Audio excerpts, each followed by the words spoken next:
A great way of adding dimension and texture to your paper crafting projects is adding sewing or quilting. And we have May Flom here today to show us just some of these fun techniques. And May, I'm thoroughly impressed with the cards you have here and just the creativity, how you use scan and cut with different sewing features.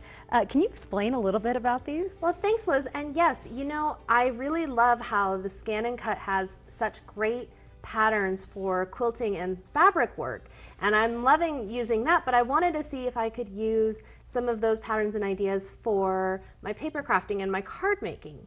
So I started with, this is a scrap of paper left over from a scrap of fabric left over from a sewing project I did at Christmas.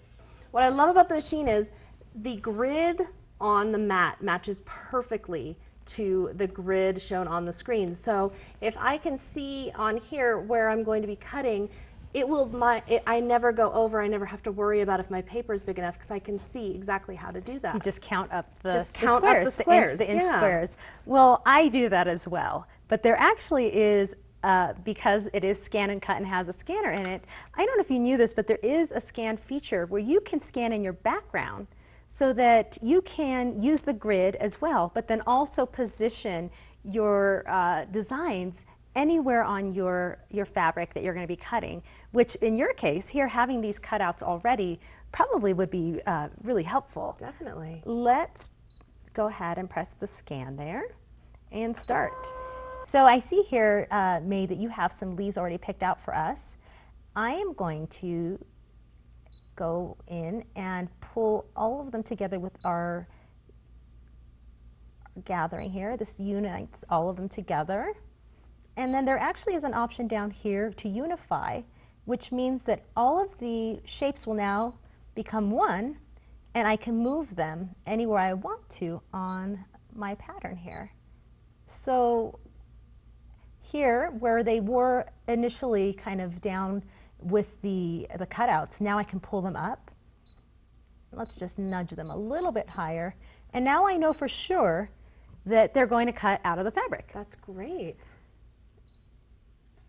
Okay, and let's cut. Now my next step is to get out my brother's sewing machine, which I always use for this stuff. And I do remember that. You love your sewing machine. I love my sewing machine. And I get it out and I stitch halfway. For this one, because it has kind of an angle to it, a couple different angles to it, I stitched about 3/4 of the way, but you're gonna wanna have some kind of opening left.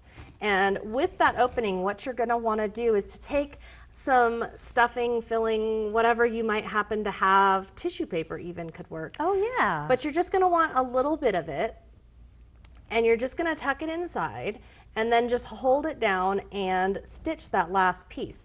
And because of the dimension, you might get a little bit of wrinkling down at the bottom. It might fold up a little bit, but that is okay, because as you can see over here on the finished one, in the center, you're going to have something. And this is a circle that I've cut from the machine out of a thick glitter paper. There's going to be something in the center, so you're not going to see the very end. And it actually is natural for flowers to kind of gather in the center as well. Absolutely. So I really like that.